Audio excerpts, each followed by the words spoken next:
Hello everyone, ਤੁਹਾਨੂੰ ਸਾਰਿਆਂ ਨੂੰ ਮੇਰੇ ਪਿਆਰ ਭਰੀ ਸਤਿ ਸ਼੍ਰੀ ਅਕਾਲ। ਮੈਂ ਹਾਂ ਮੈਂਡੀ ਤਹੀਮ। ਅੱਜ ਦਾ ਜਿਹੜਾ ਸਾਡਾ ਟੌਪਿਕ ਹੈਗਾ ਆ ਉਹ ਹੈਗਾ ਆ divorces within the Indian community।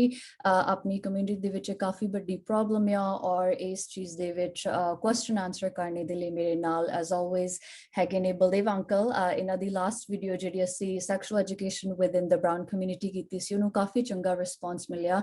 ਸੋ ਸਾਨੂੰ ਲੱਗਿਆ ਸੀ ਇੱਕ ਵਾਰੀ ਫਿਰ ਕੋਲੈਬੋਰੇਟ ਕਰਕੇ ਇੱਕ ਐਸੇ ਟੌਪਿਕ ਤੇ ਗੱਲ ਕਰੀਏ ਜਿਹੜਾ ਬਹੁਤ ਕਾਮਨ ਹੈ ਇੰਡੀਅਨ ਕਮਿਊਨਿਟੀ ਦੇ ਵਿੱਚ ਔਰ ਜਿਹਦੇ ਨਾਲ ਆਪਣੀ ਫੈਮਲੀਜ਼ ਨੂੰ ਕਾਫੀ ਹੈਲਪ ਮਿਲ ਸਕਦੀ ਆ ਜਾਂ ਥੋੜੀ ਸਪੋਰਟ ਮਿਲ ਸਕਦੀ ਆ। ਅੰਕਲ ਹੈਗੇ ਆ ਪੰਜਾਬੀ ਹੈਲਥ ਕਮਿਊਨਿਟੀ ਸਰਵਿਸਿਜ਼ ਤੋਂ। ਐਸ ਆਲਵੇਜ਼ ਜਿਹੜੀ ਇਹਨਾਂ ਦੀ ਇਨਫੋਰਮੇਸ਼ਨ ਆ ਮੈਂ ਡਿਸਕ੍ਰਿਪਸ਼ਨ ਬਾਕਸ ਦੇ ਵਿੱਚ ਟਾਈਪ ਇਨ ਕਰ ਦੂੰਗੀ and also at the end of the video I'll add their phone number email and contact information for you guys. Uncle ਅੱਜ ਫਿਰ ਸਾਨੂੰ ਟਾਈਮ ਦੇਣ ਦੇ ਲਈ ਤੁਹਾਡਾ ਬਹੁਤ ਬਹੁਤ ਥੈਂਕ ਯੂ। ਐਂਡ ਅਗੇਨ ਅੱਜ ਦਾ ਜਿਹੜਾ ਟੌਪਿਕ ਹੈਗਾ ਆ ਉਹ ਹੈਗਾ ਆ divorces within Indian community। ਜੀ thank you Mandeep for having the I guess the courage to have some discussion on it। ਇਹ ਬਹੁਤ ਇੰਪੋਰਟੈਂਟ ਆ ਕਿ ਆਪਣੀ ਕਮਿਊਨਿਟੀ ਦੇ ਵਿੱਚ ਇਹਨਾਂ ਟੌਪਿਕਸ ਦੇ ਉੱਤੇ ਡਿਸਕਸ਼ਨ ਹੋਵੇ ਜਿਹੜੀ ਕਿ ਆਮ ਤੌਰ ਤੇ ਨਹੀਂ ਹੁੰਦੀ ਜੀ।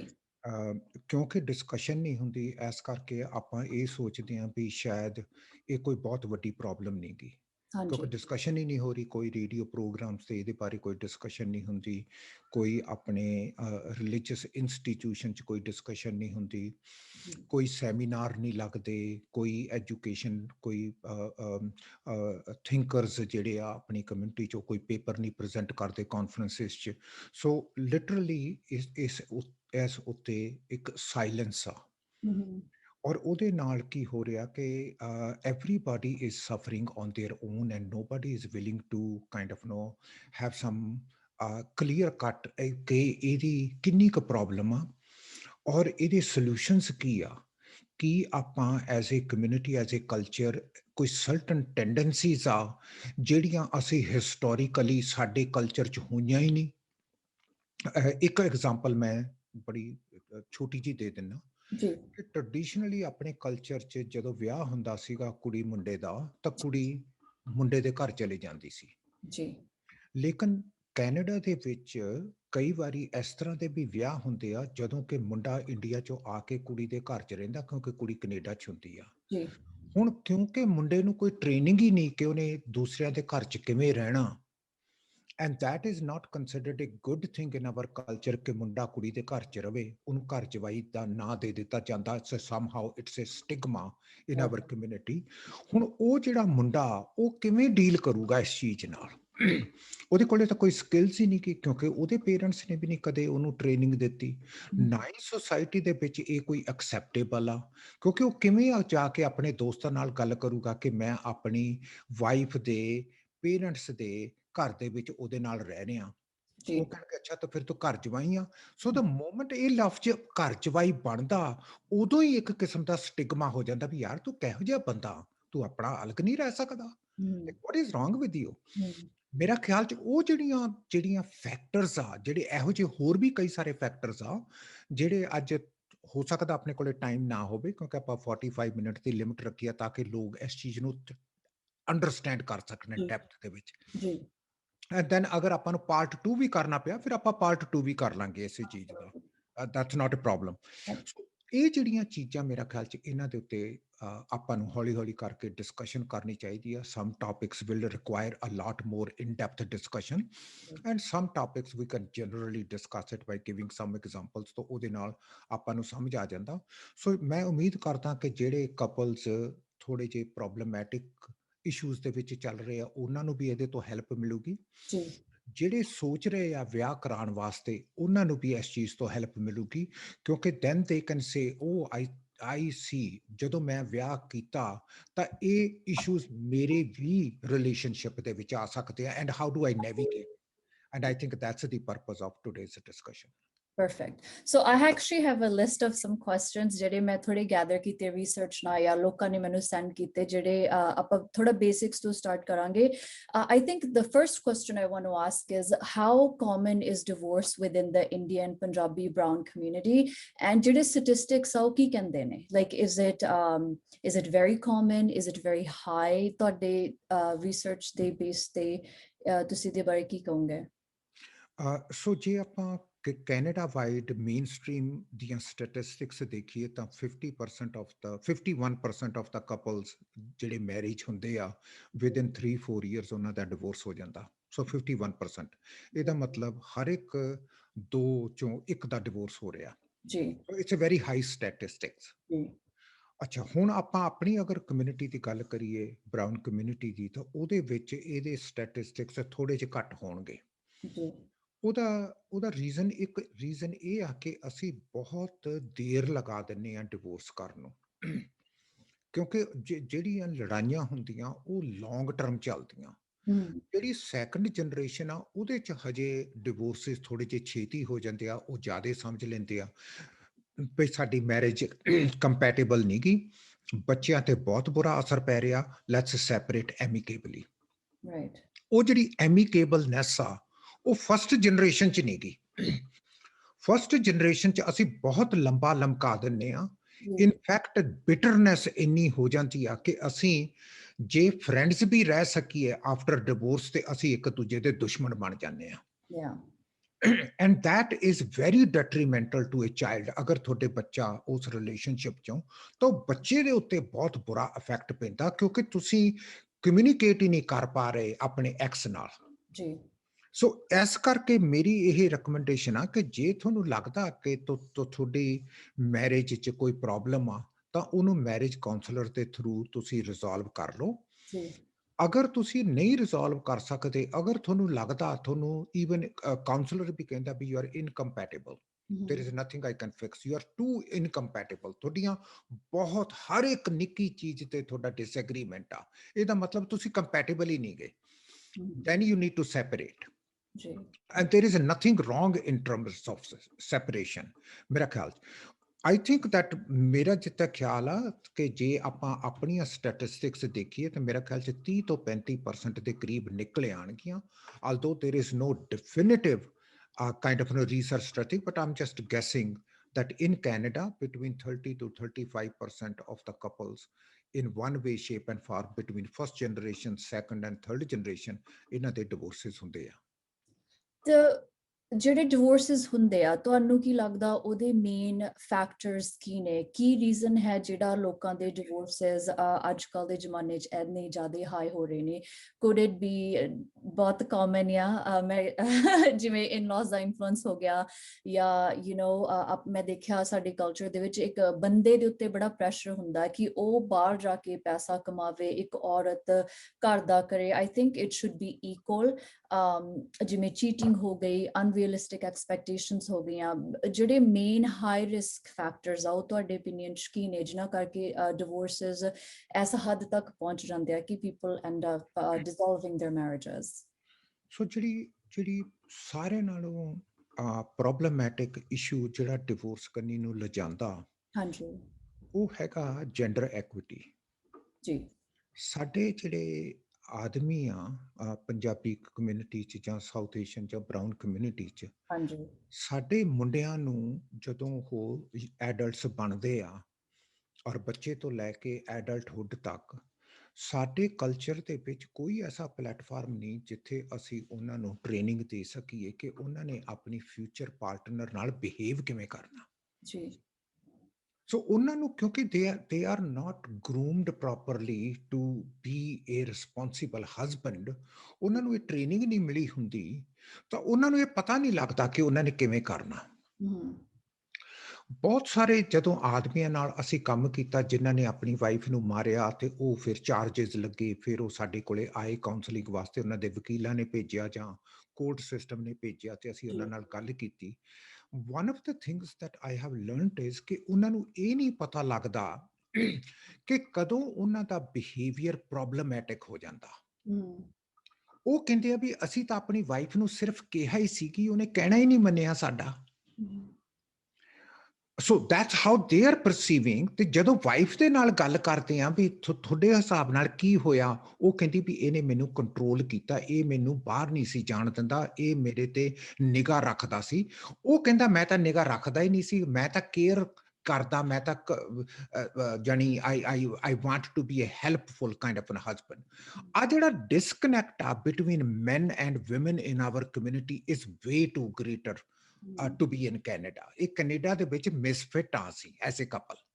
right, ਮੁੰਡੇ ਕਹਿੰਦੇ ਆ ਵੀ ਅਸੀਂ ਮਤਲਬ ਕਿ ਸਪੋਰਟ ਕਰਦੇ ਹਾਂ, ਅਸੀਂ ਇਹਨਾਂ ਨੂੰ ਗਾਈਡ ਕਰਦੇ ਹਾਂ ਕਿਉਂਕਿ ਇਹਨਾਂ ਨੂੰ ਜ਼ਿੰਦਗੀ ਜਿਉਣ ਦਾ ਤਜਰਬਾ ਨਹੀਂ।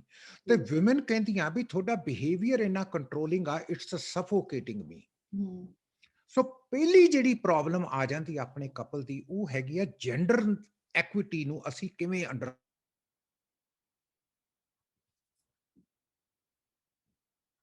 how are we going to do about this in that particular sense?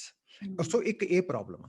Second problem ਆ ਕਿ ਕਪਲ ਦੇ ਵਿੱਚ ਕਿਸੇ ਨਾ ਕਿਸੇ ਰੂਪ ਦੇ ਵਿੱਚ ਪੋਜੈਸ਼ਨ ਦੀ ਪ੍ਰੋਬਲਮ ਆ।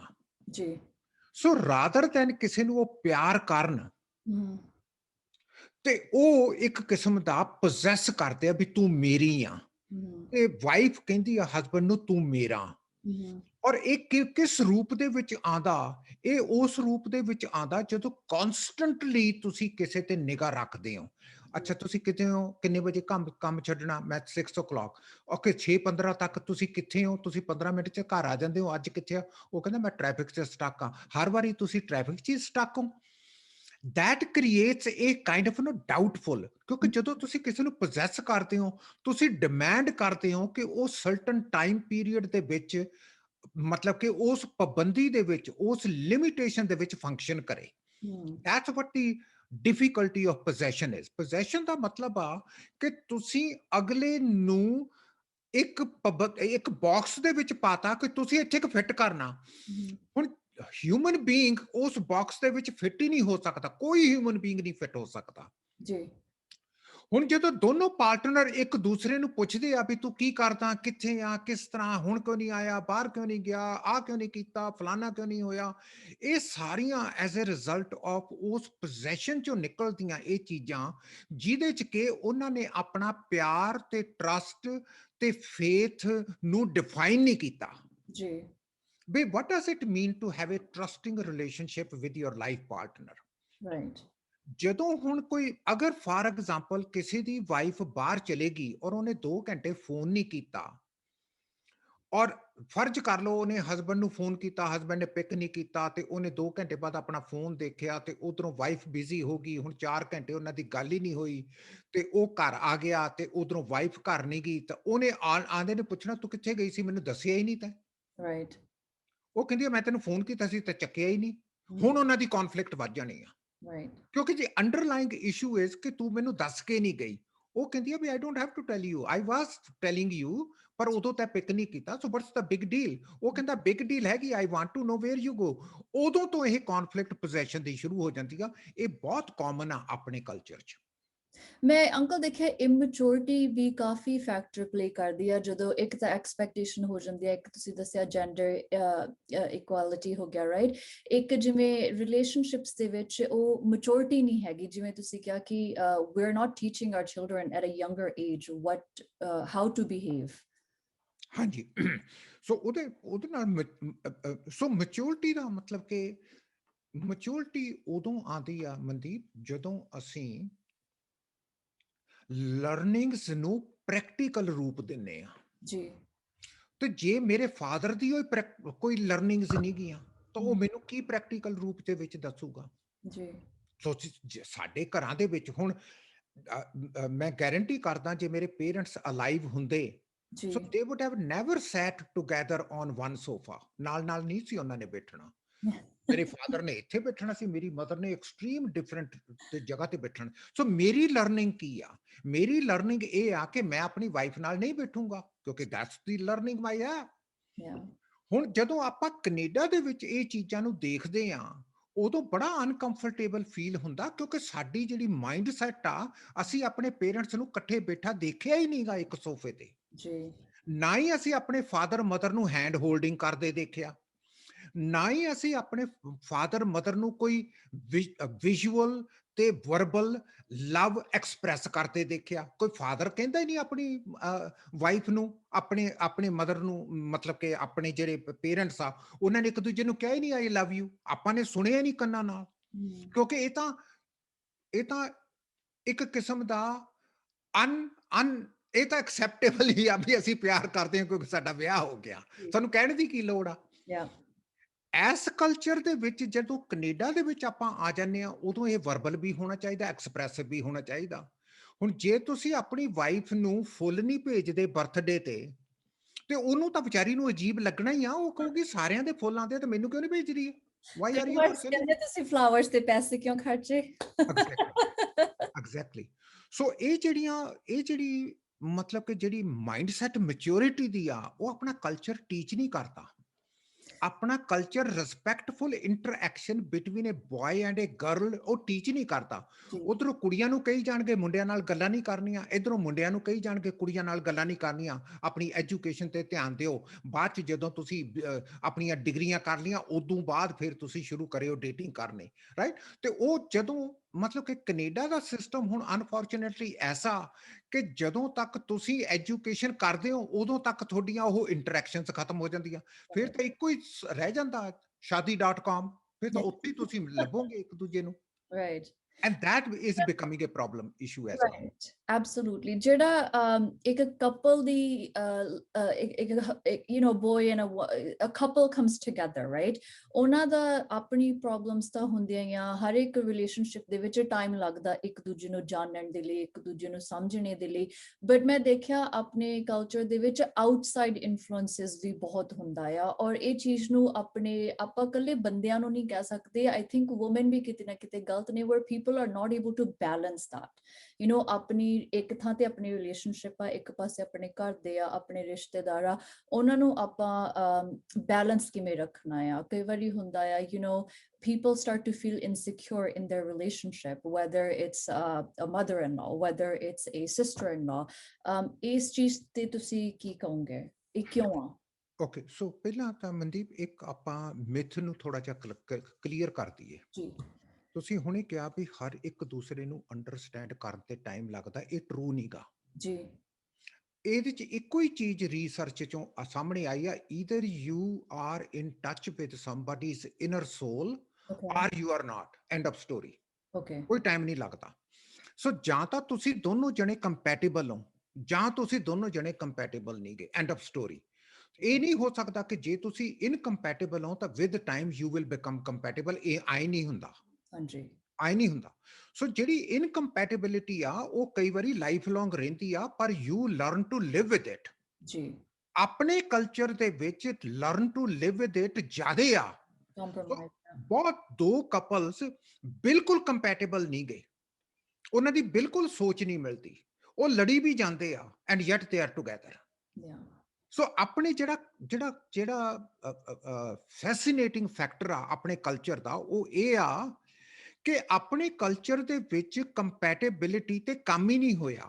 ਆਪਣੇ ਤੇ ਲਰਨਿੰਗਸ ਤੇ ਐਜੂਕੇਸ਼ਨ ਆਫ ਨੋ ਵੀ ਤੁਹਾਡਾ ਇੱਕ ਦਿਨ ਵਿਆਹ ਹੋਊਗਾ, ਤੁਸੀਂ ਕਿਵੇਂ ਐਡਜਸਟ ਕਰਨਾ, ਤੁਸੀਂ ਘਰ ਕਿਵੇਂ ਬੰਨਣਾ, ਤੁਸੀਂ ਦੋਨਾਂ ਜਣਿਆਂ ਨੇ ਇੱਕ ਹੋ ਕੇ ਕਿਵੇਂ ਆਪਣਾ ਘਰ ਤੋਰਨਾ, ਉਸ ਦੇ ਉੱਤੇ ਨਾ ਤਾਂ ਕੁੜੀ ਨੂੰ ਕੋਈ ਟ੍ਰੇਨਿੰਗ ਮਿਲ ਰਹੀ ਆ ਤੇ ਨਾ ਹੀ ਮੁੰਡੇ ਨੂੰ ਕੋਈ ਟ੍ਰੇਨਿੰਗ ਮਿਲ ਰਹੀ ਆ। ਸੋ nobody is able to.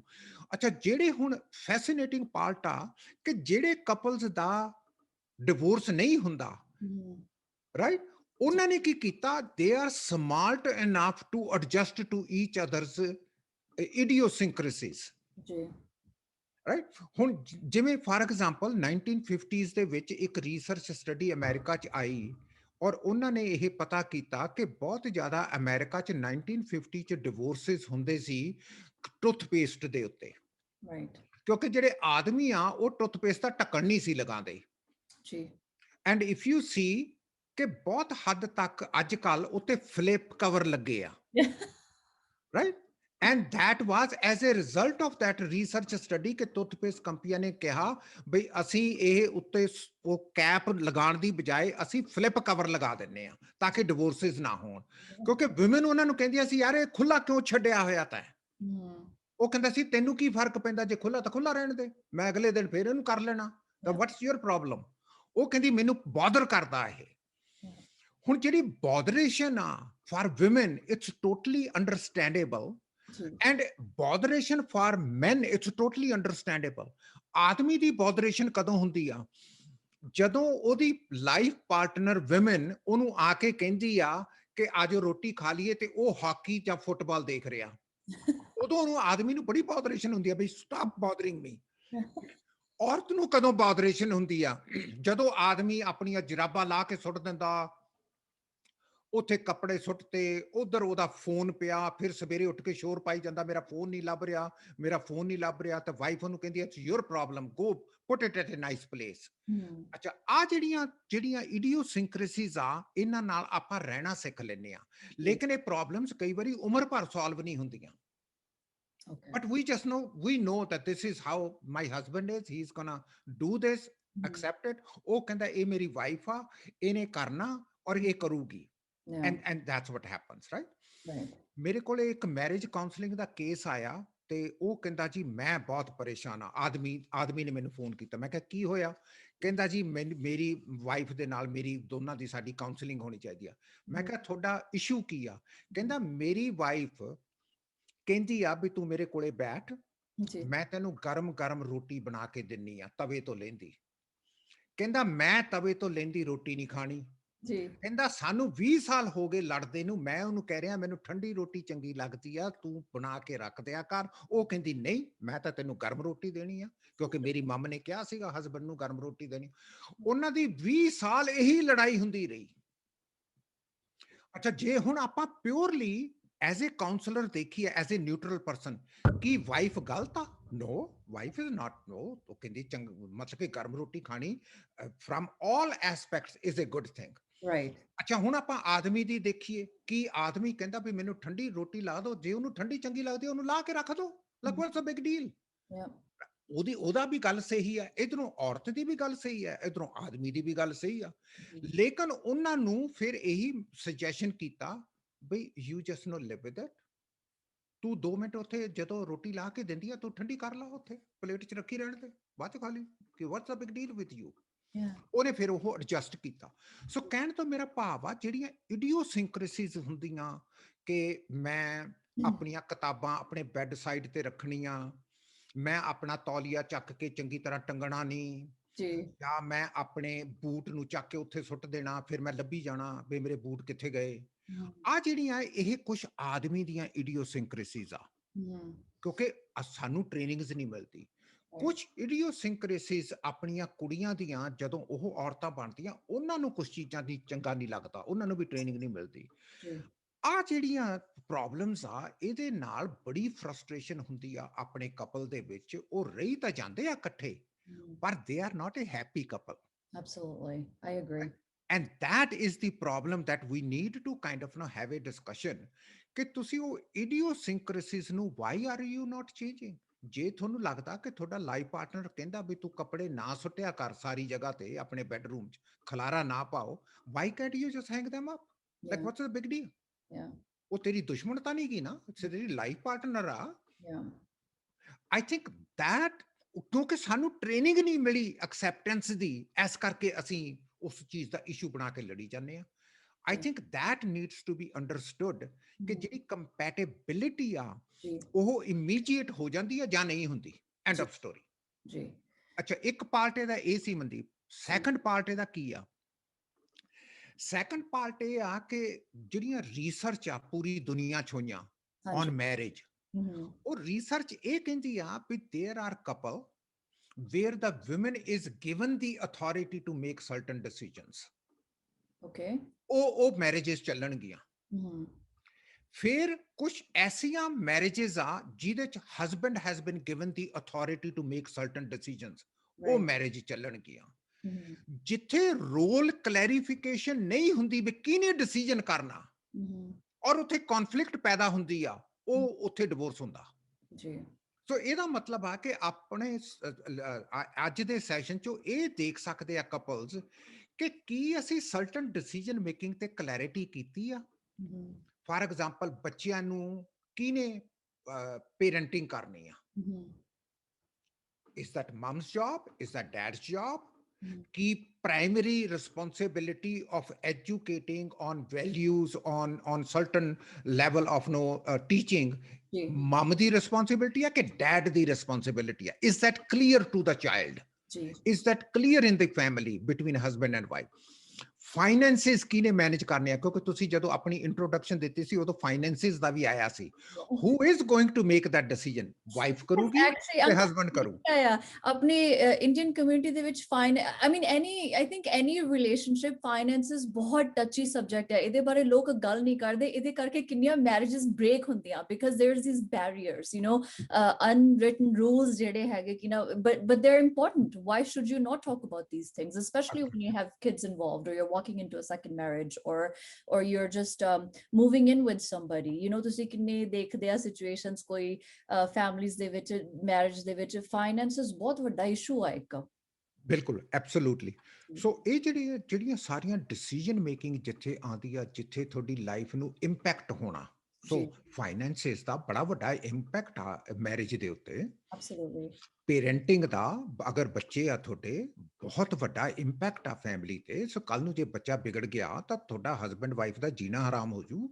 Like it is so much stressful ਅਗਰ ਬੱਚਾ ਕਿਤੇ ਗਲਤ ਰਾਸਤੇ ਤੇ ਪੈ ਜੇ, ਚਾਹੇ ਉਹ ਕੁੜੀ ਆ ਚਾਹੇ ਉਹ ਮੁੰਡਾ। ਸੋ ਇਨ ਦੈਟ ਸੈਂਸ ਮੇਰਾ ਖਿਆਲ ਚ ਆਪਣੇ ਜਿਹੜੇ ਪ੍ਰੋਬਲਮੈਟਿਕ ਏਰੀਆਜ਼ ਆ, ਅਸੀਂ ਬੈਠ ਕੇ ਕਲੈਰਿਟੀ ਨਹੀਂ ਕਰਦੇ ਉਹਨਾਂ ਇਸ਼ੂਜ਼ ਤੇ। ਸੋ ਅੱਜ ਦੇ ਸੈਸ਼ਨ ਤੋਂ ਮੇਰੇ ਖਿਆਲ ਚ ਆਪਾਂ ਇਹ ਮੈਸੇਜ ਦੇਣਾ ਚਾਹੁੰਦੇ ਹਾਂ ਵੀ ਐਜ਼ ਏ ਕਪਲ ਬੱਚਿਆਂ ਨੂੰ ਦੂਰ ਕਰਕੇ ਕੀ ਤੁਸੀਂ ਬੈਠ ਕੇ ਸਰਟਨ ਇਸ਼ੂਜ਼ ਤੇ ਡਿਸਕਸ ਕਰਕੇ ਨਾਈਸਲੀ ਤੁਸੀਂ ਕਿਸੇ ਰੈਜ਼ੋਲੂਸ਼ਨ ਤੇ ਪਹੁੰਚ ਸਕਦੇ ਹੋ, ਕਿ ਕੋਈ ਕਲੈਰੀਫਿਕੇਸ਼ਨ ਕਰ ਸਕਦੇ ਹੋ। I think that's what the message that we want to give to the listeners. And ਜੋ ਸਾਡੇ ਬੱਚੇ ਦੇਖਦੇ ਆ ਕੱਲ, you know, history research show ਕਰਦਾ ਹੈ ਜੋ ਬੱਚੇ ਘਰੇ live ਕਰਦੇ ਆ, that is their future. You know, it takes time. So ਜਿਹੜਾ next question ਹੈਗਾ ਆ ਅੰਕਲ, ਉਹ ਮੈਂ ਪੁੱਛਣਾ ਚਾਹੁੰਦੀ ਹਾਂ ਵੀ ਜਿੱਦਾਂ ਜਿਹੜੀਆਂ again broken marriages ਆ, ਜਿਹੜੇ unhealthy relationships ਆ, ਉਹਨਾਂ ਦੇ signs ਕੀ ਨੇ? How do you know ਕਿ ਤੁਸੀਂ ਇੱਕ unhealthy relationship ਦੇ ਵਿੱਚ ਹੈਗੇ ਆ? ਉਹਦਾ ਪਹਿਲਾ ਸਾਈਨ ਇਹ ਹੈਗਾ, how much time are you spending on social media, each one of you. ਕਿਉਂਕਿ ਹੁਣ ਸਾਡਾ ਮਤਲਬ ਕਿ ਜੇ ਤੁਸੀਂ ਅੱਜ ਤੋਂ ਇਹੀ ਕੁਐਸਚਨ ਮੈਨੂੰ 20 ਸਾਲ ਪਹਿਲਾਂ ਕਰਦੇ, ਫਿਰ ਮੈਂ ਕਹਿਣਾ ਸੀਗਾ ਅਨਹੈਲਦੀ ਸਾਈਨ ਹੈਗੇ ਆ, are you having an affair, are you jealous, do you have addiction problems, do you have are you overworked, are you this kind of a thing. ਹੁਣ ਪਹਿਲਾ ਕੁਐਸਚਨ ਸਾਨੂੰ ਇਹ ਸਿਖਾਇਆ ਜਾਂਦਾ, to what extent are you spending time on social media. And what does that mean? That means ਕਿ ਕਈ ਵਾਰੀ ਜਿਹੜਾ ਹਸਬੈਂਡ ਆ ਉਹ ਕੰਮ ਤੋਂ ਆਉਂਦਾ, ਹਾਂਜੀ, ਉਹਦਾ ਫੋਨ ਔਨ ਆ, ਸੋ ਉਹਨੇ ਵਰਕ ਤੋਂ ਆਪਣੇ ਆਪ ਨੂੰ ਡਿਟੈਚ ਨਹੀਂ ਕੀਤਾ ਘਰ ਆ ਕੇ, ਉਹਨੂੰ ਕਾਲਾਂ ਆਈ ਜਾ ਰਹੀਆਂ। ਜਾਂ ਅਗਰ ਉਹ ਆ ਵੀ ਗਿਆ ਘਰ ਤੇ ਹੁਣ ਉਹਨੇ ਆਪਣੇ ਦੋਸਤਾਂ ਨੂੰ ਗੱਲਾਂ ਕਰਨੀਆਂ ਸ਼ੁਰੂ ਕਰਤੀਆਂ। ਸੋ ਜਿਹੜੀ ਇੰਟਰਨੈਟ ਆ, ਜਿਹੜੀ ਟੈਕਨੋਲੋਜੀ ਆ, ਜਿਹੜਾ ਤੁਹਾਡਾ ਸੈੱਲ ਫੋਨ ਆ, ਜਿਹੜਾ ਤੁਹਾਡੀ ਫੇਸਬੁੱਕ ਆ, ਜਿਹੜੀ ਤੁਹਾਡੀ ਇੰਸਟਾਗ੍ਰਾਮ ਆ, ਜਿਹੜਾ ਤੁਹਾਡਾ ਮਤਲਬ ਕਿ ਸਨੈਪਚੈਟ ਤੇ ਹੋਰ ਜਿਹੜੇ ਸਾਰੇ ਹੈਗੇ ਆ, ਜਿੰਨਾ ਜ਼ਿਆਦਾ ਤੁਸੀਂ ਉਹਨਾਂ ਤੇ ਜਾਓਗੇ, ਉਨਾ ਜ਼ਿਆਦਾ ਤੁਹਾਡਾ ਹਸਬੈਂਡ ਵਾਈਫ ਦਾ ਰਿਲੇਸ਼ਨਸ਼ਿਪ ਵੀਕ ਹੁੰਦਾ ਜਾਊਗਾ। ਸੋ ਪਹਿਲੀ ਅਨਹੈਲਦੀ ਰਿਲੇਸ਼ਨਸ਼ਿਪ ਆ ਕਿ ਤੁਹਾਡਾ ਰਿਲੇਸ਼ਨਸ਼ਿਪ ਕਿਤੇ ਸੈੱਲਫੋਨ ਨਾਲ ਤਾਂ ਨਹੀਂ ਜ਼ਿਆਦਾ ਸਟਰੋਂਗ ਹੋ ਗਿਆ ਵਾਈਫ ਦੇ ਨਾਲੋਂ ਜਾਂ ਹਸਬੈਂਡ ਦੇ ਨਾਲੋਂ। ਅਗਰ ਤੁਹਾਡਾ ਰਿਲੇਸ਼ਨਸ਼ਿਪ ਟੈਕਨੋਲੋਜੀ ਦੇ ਨਾਲ ਜ਼ਿਆਦਾ ਸਟਰੋਂਗ ਆ ਔਰ ਤੁਹਾਡਾ ਰਿਲੇਸ਼ਨਸ਼ਿਪ ਹਿਊਮਨ ਬੀਇੰਗ ਦੇ ਨਾਲ ਕਮਜ਼ੋਰ ਆ, ਇਹ ਅਨਹੈਲਦੀ ਸਿਚੁਏਸ਼ਨ ਚ ਆਪਾਂ ਹੁਣ। ਸੋ ਰਾਈਟ ਨਾਓ ਜਿਹੜੇ ਮੈਜੋਰਿਟੀ ਆਫ ਡਿਵੋਰਸ, ਖਾਸ ਕਰਕੇ ਰੀਸੈਂਟਲੀ ਮੇਰਾ ਇੱਕ ਸੁਪਰਵਾਈਜ਼ਰ ਆ ਐਡਿਕਸ਼ਨ ਦਾ ਪੰਜਾਬੀ ਕਮਿਊਨਿਟੀ ਹੈਲਥ ਸਰਵਿਸਿਜ਼ 'ਚ, ਉਹਨਾਂ ਦੀ ਇੱਕ ਕੋਲੀਗ ਇੰਡੀਆ ਤੋਂ ਆਈ, she is a senior IPS officer in Punjab police.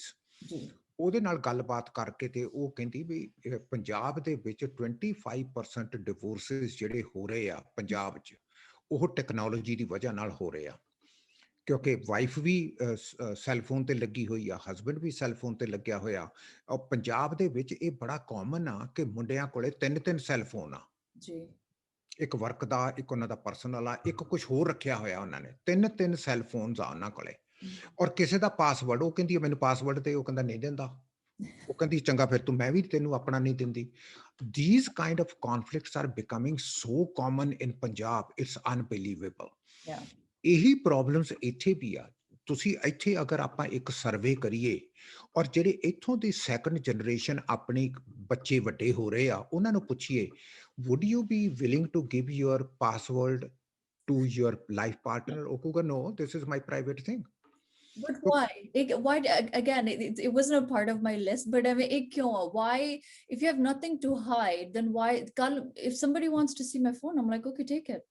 If you have nothing to hide, why do you think that is? Look, and insecure kyun? Especially jina de do tin phone ya, ona de triple authentication passwords ya, to bada insecure ho jande jadon ki ona da phone fade. Especially de ona de छोटे बच्चे जब YouTube मांगते आ, ਉਹਨਾਂ ਨੂੰ ਹੁੰਦਾ ਵੀ ਮੰਮਾ ਦਾ phone ਲੈ ਲਾ ਜਾਂ ਮਮ ਨੂੰ ਹੁੰਦਾ ਡੈਡ ਦਾ ਲੈ ਲਾ। ਅਗੇਨ ਆਪਾਂ ਜੈਂਡਰ ਇਕੁਐਲਿਟੀ ਦੀ ਗੱਲ ਕਰਨੀ, so I don't want to point at anybody ਕਿ ਬੰਦੇ ਐਵੇਂ ਕਰਦੇ ਜਾਂ ਲੇਡੀਜ਼, ਬਟ ਇਹ ਇਨਸਿਕਿਉਰਿਟੀ ਕਿਉਂ ਆ? I think ਜਦੋਂ ਬੰਦਾ ਕੁਝ ਛੁਪਾਉਂਦਾ ਆ, there's definitely something fishy. Again, I'm not an expert, you are, so I'll let you answer. So ਮੇਰਾ ਜਿੱਥੇ ਤੱਕ ਖਿਆਲ ਆ ਕਿ one of the thing is ਕਿ ਇਸ ਕੰਟਰੀ ਦੇ ਵਿੱਚ ਵੈਸਟਰਨ ਸਿਵਲਾਈਜੇਸ਼ਨ ਦੇ ਵਿੱਚ ਜਦੋਂ ਆਪਣੇ ਬੱਚੇ ਵੱਡੇ ਹੁੰਦੇ ਆ, they are ingrained that there is such a thing as my privacy. ਹਾਂਜੀ, ਉਹਨਾਂ ਦੀ ਜਿਹੜੀ ਪ੍ਰਾਈਵੇਸੀ ਆ, ਉਹਨਾਂ ਦਾ ਜਿਹੜਾ ਕਨਸੈਪਟ ਆ ਕਿ ਇਹ ਮੇਰਾ ਰਾਈਟ ਆ, ਹਾਂਜੀ, ਰਾਈਟ, ਇਹ ਚੀਜ਼ ਇਸ ਕੰਟਰੀ ਨੂੰ ਇੱਕ ਦਿਨ ਲੈ ਡੁੱਬੂਗੀ। ਉਹਦੀ ਪਰਫੈਕਟ ਐਗਜ਼ਾਮਪਲ ਅਮਰੀਕਾ। ਅਮਰੀਕਾ ਦੇ ਵਿੱਚ every day 740 deaths through gun violence ਹੁੰਦੀਆਂ। Okay, yet that country of 350 plus million people are unwilling to do anything about ਕਿ ਗਨ ਦੇ ਉੱਤੇ ਕੋਈ ਲਿਮਿਟੇਸ਼ਨ ਹੋਣੀ ਚਾਹੀਦੀ ਆ ਜੀ।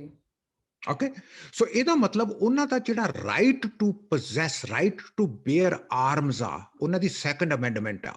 ਸੋ the right to bear arms is very much deeply ingrained in the psyche of Americans.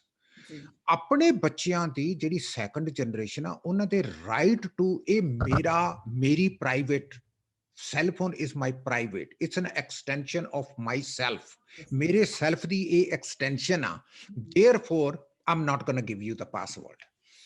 ਇਹ ਬੜੀ ਪ੍ਰੋਬਲਮੈਟਿਕ ਆ ਔਰ ਇਹਦੇ ਵਿੱਚ we have not come to terms as to how do you define a life partner relationship and deal with this whole issue of privacy.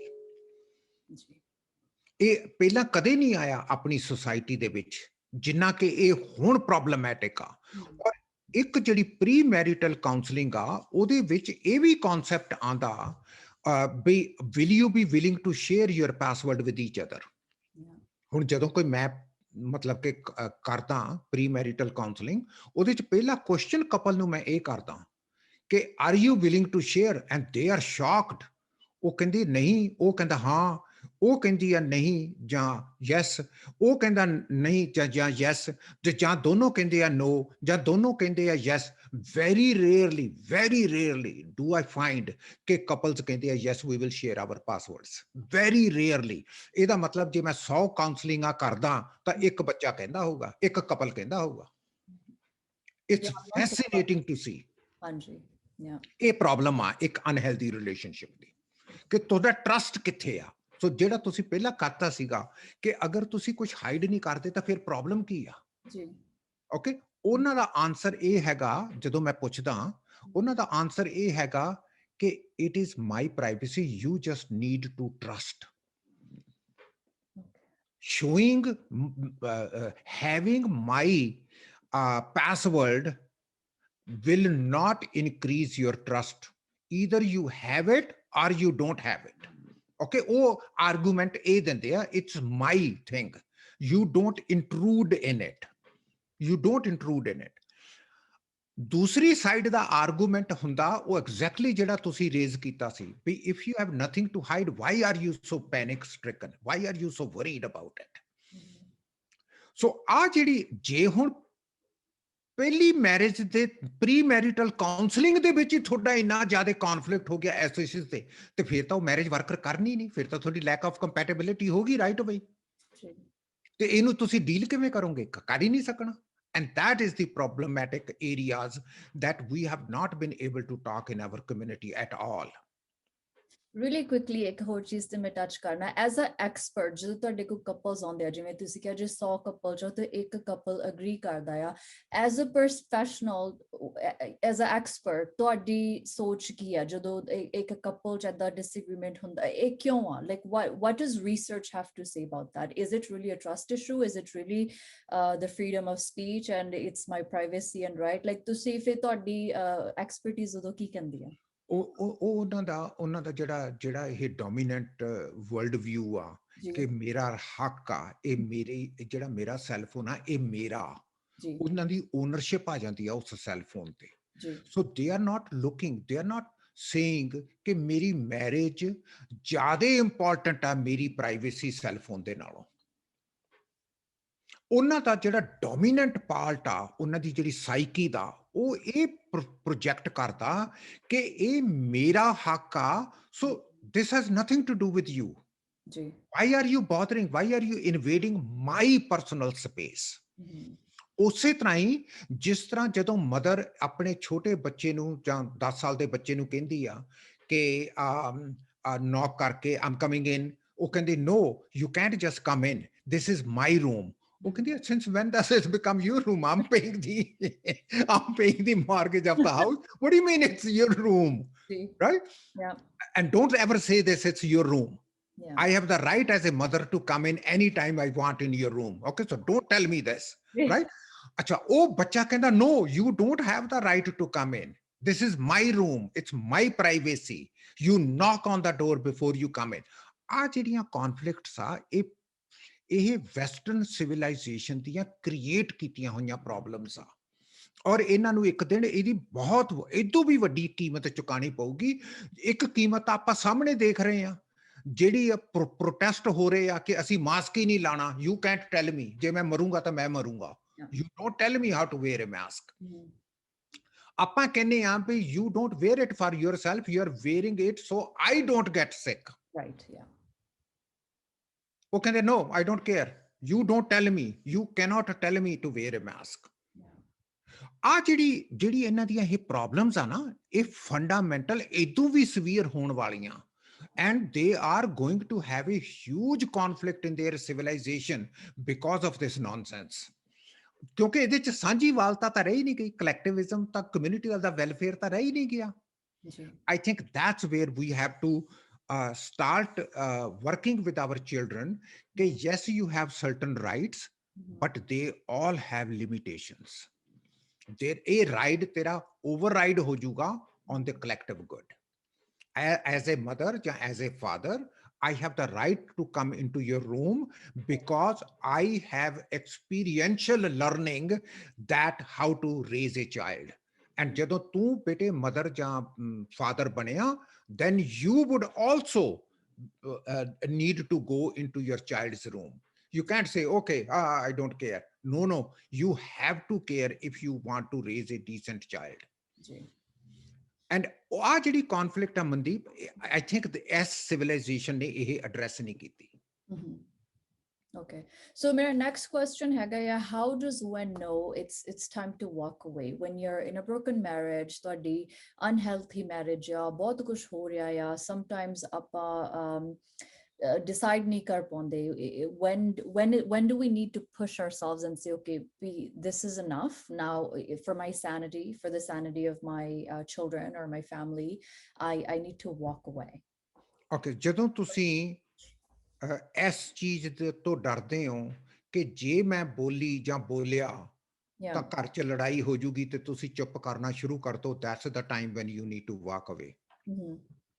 ਇਹਦਾ ਮਤਲਬ ਤੁਹਾਡੀ ਗੱਲਬਾਤ ਨਹੀਂ ਹੋਣੀ, ਇਹਦਾ ਮਤਲਬ ਇਸ਼ੂਜ਼ ਨਿਕਲ ਕੇ ਆਣਗੇ ਤੇ ਤੁਸੀਂ ਅੰਦਰੋਂ ਅੰਦਰ ਉਸ ਸਾਰੇ ਐਂਗਰ ਨੂੰ ਤੇ ਸਾਰੀਆਂ ਫੀਲਿੰਗਸ ਨੂੰ, ਇਨਸਿਕਿਉਰਿਟੀ ਨੂੰ ਦਬਾਣਾ ਸ਼ੁਰੂ ਕਰੋਗੇ, and it will start making you sick. It will give you migraines, it will give you ulcers, it will give you heart attack, it will give you immune deficiencies, and ਤੁਹਾਨੂੰ allergies ਹੋਣਗੀਆਂ, ਤੁਹਾਨੂੰ ਸਾਰਾ ਕੁਝ ਹੋਣਾ ਸ਼ੁਰੂ ਹੋ ਜਾਊਗਾ। And either you will eat too much or you will eat too little. And you will start having mental health issues, you will start becoming depressed, you will start crying, you will start having less sleep, all kind of issues emerge. Because we are not able to express ourselves in a normal sense.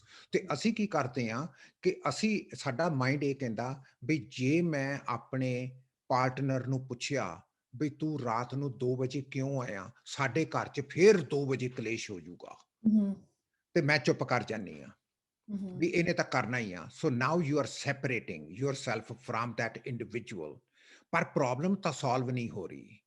ਉਸ time ਤੇ ਵਾਕ ਅਵੇ ਕਰਨਾ much better ਆ, ਬਾਈ consulting ਏ lawyer, ਬਾਈ consulting ਏ social worker ਔਰ ਏ marriage councillor, ਕਿ ਮੇਰੀ life ਦੇ ਵਿੱਚ ਆ ਚੱਲ ਰਿਹਾ, what do you think, what are the consequences of me walking away? ਕਿਉਂਕਿ walking away is itself very problematic, ਕਿਉਂਕਿ ਤੁਹਾਡੇ ਬੱਚੇ ਹੁੰਦੇ ਆ, ਤੁਹਾਡਾ ਮੈਟਰੀਮੋਨੀਅਲ ਹੋਮ ਹੁੰਦਾ, ਤੁਹਾਡਾ ਕਾਫੀ ਕੁਝ ਸਾਂਝਾ ਹੁੰਦਾ, ਤੇ ਉਹ ਸਾਰਾ ਕੁਝ ਸੈਪਰੇਟ ਕਰਨਾ ਇਟਸ ਨਾਟ ਅ ਜੋਕ। ਔਰ ਸਾਰੇ ਨਾਲ ਪ੍ਰੋਬਲਮੈਟਿਕ ਏਰੀਆ ਹੁੰਦਾ ਕਿ ਐਗਰੀ ਕਰਨਾ ਕਿ ਬੱਚੇ ਦਾ ਪ੍ਰਾਇਮਰੀ ਕਸਟਡੀ ਕਿਹਦੇ ਕੋਲੇ ਹੋਊਗੀ ਤੇ ਵੀਕਐਂਡ ਤੇ ਵਿਜ਼ਿਟਸ ਕਿਹਦੇ ਕੋਲੇ ਹੋਣਗੀਆਂ, ਆਲ ਦੈਟ ਇਸ਼ੂ। ਤੇ ਉਹ ਸਾਰੀ ਚੀਜ਼ ਦੀ ਸੈਨਿਟੀ ਵਾਸਤੇ that's when we recommend, ਜਦੋਂ ਮਤਲਬ ਕਿ a person is now becoming sick and is unable to communicate, and it's constantly sleeping separate in 2 separate rooms, that's the time when we recommend, okay, let's separate. Why, I guess the ਜਿਹੜਾ following question ਉਹ ਹੈਗਾ ਆ ਕਿ ਕਈ ਲੋਕਾਂ ਨੂੰ ਡਰ ਹੁੰਦਾ, again ਲੋਕ ਕੀ ਕਹੋਗੇ, ਦੁਨੀਆ ਕੀ ਸੋਚੇਗੀ, why divorce is considered a sin in our community? ਕਈ ਵਾਰੀ ਮੈਂ ਦੇਖਿਆ ਆ ਇੱਕ ਬੰਦਾ ਬੜਾ well respected ਹੁੰਦਾ ਆ, again as soon as somebody finds out they're divorced, it's like, oh, they're tainted. Yeah, so ਇਹ ਵੀ equal ਨਹੀਂਗਾ, ਇਹ ਵੀ uneven ਆ ਆਪਣੇ ਕਲਚਰ 'ਚ। Women face the bigger criticism or the bigger stigma in our community than men do. Aadmi the divorce ਹੋ ਜੇ ਉਹ acceptable ਆ, women ਦਾ ਡਿਵੋਰਸ ਹੋ ਜੇ ਐਕਸੈਪਟੇਬਲ ਨਹੀਂਗਾ। ਸੋ women face the brunt of, ਕਿਉਂਕਿ ਉਹਨਾਂ ਦੇ ਕੋਲੇ most likely they will be stuck with raising a child. ਉਹਨਾਂ ਦੀ ਜਿਹੜੀ ਲਾਈਫ ਆ, ਉਹਨਾਂ ਦੀ ਜਿਹੜੀ ਪ੍ਰਾਪਰਟੀ ਦਾ ਡਿਵੀਜ਼ਨ ਆ, ਉਹਨਾਂ ਦਾ ਜਿਹੜਾ ਸਾਰਾ ਕੁਝ ਆ, ਦੇ ਆਰ ਸਟਕ, ਉਹਨਾਂ ਦੀ ਲਾਈਫ ਇੱਕ ਕਿਸਮ ਦੀ ਸਟਕ ਹੋ ਜਾਂਦੀ ਆ, ਰਾਈਟ। ਉਹਨਾਂ ਨੂੰ ਫਿਰ ਮੁੜ ਕੇ ਫਿਰ ਨਵੇਂ ਸਿਰੇ ਤੋਂ ਇੱਕ ਕਿਸਮ ਦਾ ਸਟਾਰਟ ਕਰਨਾ ਪੈਂਦਾ। ਕੰਪੇਅਰਡ ਟੂ ਜਦੋਂ ਆਦਮੀ ਸੈਪਰੇਟ ਹੁੰਦਾ, ਉਹਨਾਂ ਦੇ ਉੱਤੇ ਉਹਨਾਂ ਪ੍ਰੈਸ਼ਰ ਨਹੀਂ ਪੈਂਦਾ। ਨੋਬਡੀ ਸੇਜ਼ ਕਿ ਤੂੰ ਯਾਰ ਤੇਰੀ, ਉਹ ਕਹਿਣਗੇ ਯਾਰ ਬੜਾ ਮਾੜਾ ਹੋਇਆ ਤੇਰਾ ਡਿਵੋਰਸ ਹੋ ਗਿਆ। ਇਨਫੈਕਟ ਦੇ ਆਰ, ਉਹਨਾਂ ਦੀ ਸਿੰਪਥੀ ਹੁੰਦੀ ਆ। ਕੰਪੇਅਰ ਟੂ ਵਿਮਨ ਜਦੋਂ ਕਹਿੰਦੀ ਹੈ ਮੇਰਾ ਡਿਵੋਰਸ ਹੋ ਗਿਆ, ਯਾਰ ਤੁਹਾਨੂੰ ਐਡਜਸਟ ਹੀ ਨਹੀਂ ਹੋਣਾ ਆਉਂਦਾ ਤਾਂ ਕੀ ਯਾਰ ਅੱਜ ਕੱਲ੍ਹ ਦੀਆਂ ਕੁੜੀਆਂ ਕਰਦੀਆਂ, ਇਹ ਹਰ ਇੱਕ ਇਹ ਤਾਂ ਮਤਲਬ ਕਿ ਲੜਦੀਆਂ ਹੀ ਰਹਿੰਦੀਆਂ। ਸੋ there are 2 different kind of viewpoints in our community. ਇੱਕੋ ਹੀ ਇਸ਼ੂ ਦੇ ਉੱਤੇ ਆਦਮੀ ਨੂੰ ਡਿਫਰੈਂਟਲੀ ਟ੍ਰੀਟ ਕੀਤਾ ਜਾਂਦਾ, ਕੁੜੀਆਂ ਨੂੰ ਡਿਫਰੈਂਟਲੀ ਟ੍ਰੀਟ ਕੀਤਾ ਜਾਂਦਾ। ਇੱਕ ਪ੍ਰੋਬਲਮ ਤਾਂ ਇਹ ਆ। And I think that what we need to look at is ਕਿ ਜਿਹੜੀ long term repercussions ਆ, ਆਪਣੀ ਕਮਿਊਨਿਟੀ ਨੂੰ ਪਤਾ ਨਹੀਂ ਕਿ ਜਿਹੜੀ constant fighting and constant upheaval in a marriage relationship ਆ, ਉਹਦਾ dramatic effect ਬੱਚਿਆਂ ਦੀ ਸਾਈਕੀ ਤੇ ਕੀ ਹੁੰਦਾ ਜੀ। ਇਹ ਚੀਜ਼ ਦਾ ਆਪਾਂ ਨੂੰ ਗਿਆਨ ਨਾ ਹੋਣ ਕਰਕੇ ਆਪਾਂ ਪ੍ਰੋਲੋਂਗ ਕਰਦੇ ਰਹਿੰਦੇ ਆ ਤੇ ਉਹ ਮਤਲਬ ਕਿ ਬਹੁਤ ਜ਼ਿਆਦਾ ਉਹਨਾਂ ਦੀ ਪਰਸਨੈਲਿਟੀ ਅਨਹੈਪੀ ਬਣ ਜਾਂਦੀ ਆ ਦੋਨੋਂ partners the, and they are just bitter people. ਉਹ ਮਤਲਬ ਕਿ ਇੱਕ ਦੂਸਰੇ ਦੇ ਪ੍ਰਤੀ ਦੁਸ਼ਮਣੀ ਰੱਖਣ ਲੱਗ ਜਾਂਦੇ ਆ। ਦੇ like nothing good comes out of that kind of relationship. ਤੇ ਬੈਟਰ ਹੁੰਦਾ ਜੇ ਤੁਸੀਂ ਕਾਉਂਸਲਿੰਗ ਕਰ ਲਓ, ਜੇ ਤੁਹਾਡੀ ਬਣ ਗਈ ਠੀਕ ਆ, ਨਹੀਂ ਬਣ ਗਈ ਤਾਂ ਤੁਸੀਂ ਸੈਪਰੇਟ ਹੋ ਜਾਓ। That's a much better, at least you will remain civilized to each other. I don't know next question ਕਿੰਨੀ ਕੁ value ਰੱਖਦਾ, but I wanted to know just in general ਆਪਣੀ community ਦੇ ਵਿੱਚ ਜ਼ਿਆਦਾ ਕੌਣ initiate ਕਰਦਾ divorce? Is it males or is it females? ਨਹੀਂ, ਦੋਨੇ ਕਰਦੇ ਆ।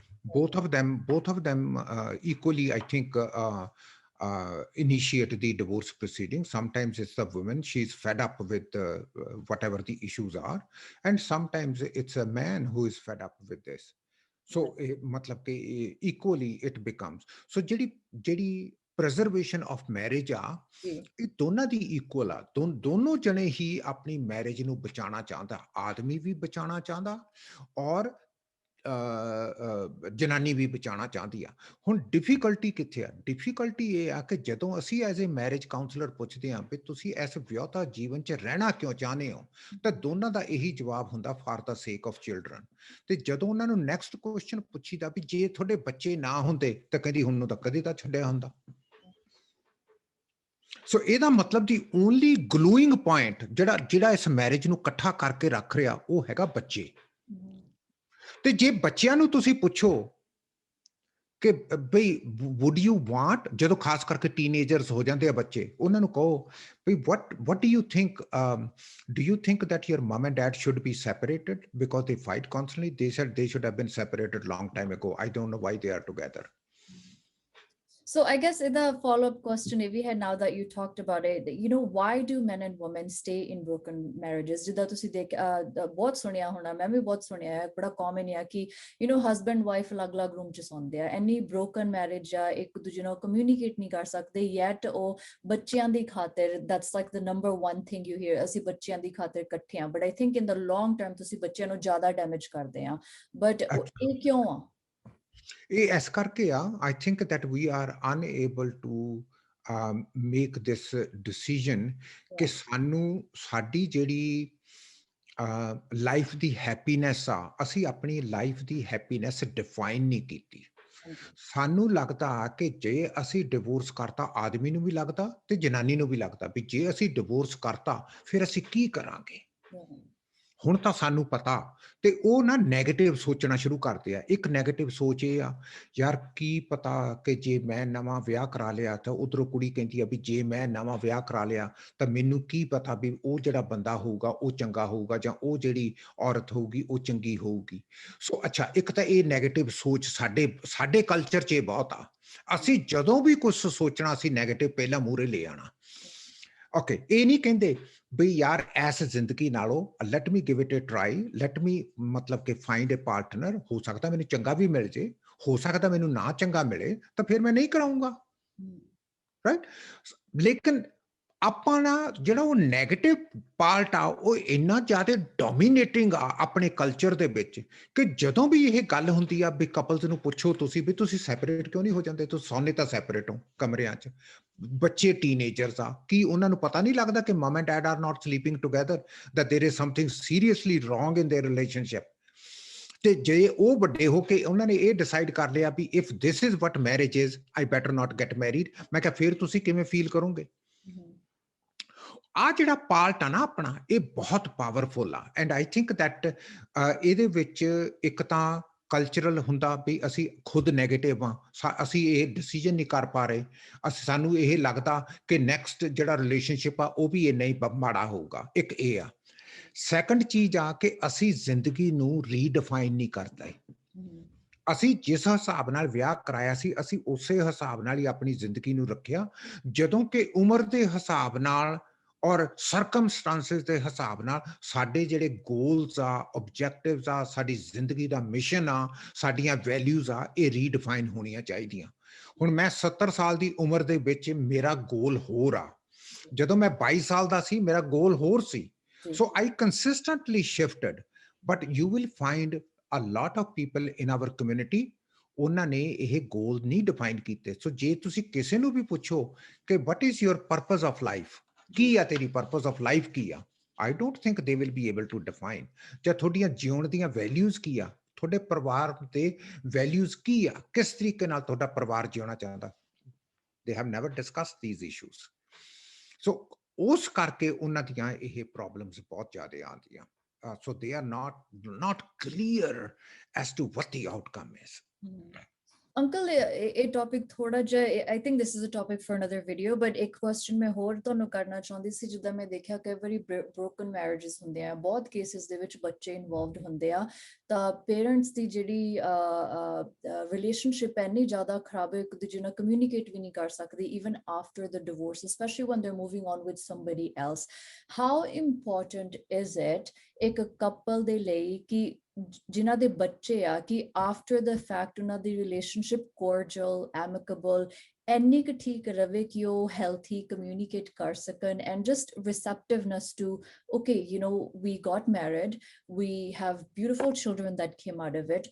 ਹੁਣ ਸਾਡੀ marriage has come to end, but now we both have the right to move on and we should be happy for each other if the other person finds somebody else, because now you should look at the situation ਕਿ ਕੋਈ ਹੋਰ ਆਊਗਾ ਉਹਦੀ life ਦੇ ਵਿੱਚ ਜਿਹੜਾ ਤੁਹਾਡੇ ਬੱਚਿਆਂ ਨੂੰ ਪਿਆਰ ਕਰੇ ਜਾਂ ਨਾ ਕਰੇ, but at the end of the day two people are always going to be connected because of the kids.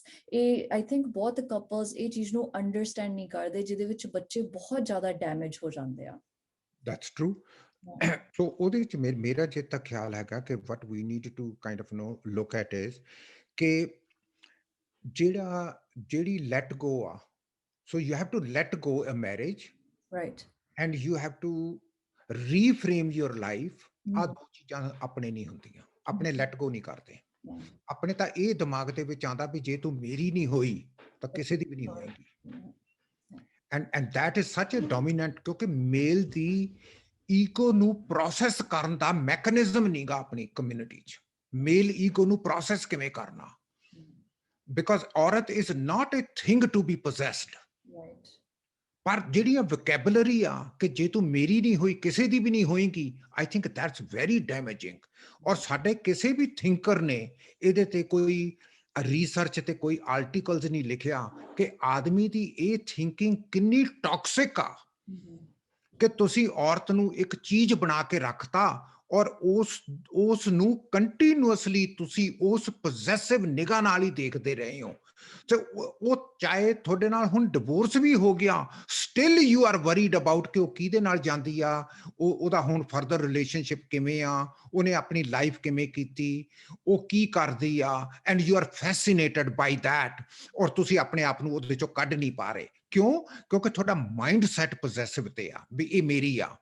even though ਪੇਪਰਾਂ 'ਚ ਸਾਰਾ ਕੁਝ ਡਿਵੋਰਸ ਹੋ ਗਿਆ, ਸਾਰਾ ਕੁਝ ਹੋ ਗਿਆ, and yet you are fascinated by what she does and you are consumed by it. ਆ ਜਿਹੜੀ ਮਾਈਂਡ ਸੈਟ ਆ ਇਹ ਬਹੁਤ ਪ੍ਰੋਬਲਮੈਟਿਕ ਆਪਣੇ ਕਲਚਰ 'ਚ, ਬਹੁਤ ਜ਼ਿਆਦਾ ਪ੍ਰੋਬਲਮੈਟਿਕ ਆ. like ਜਿਵੇਂ healing process I think is one of them.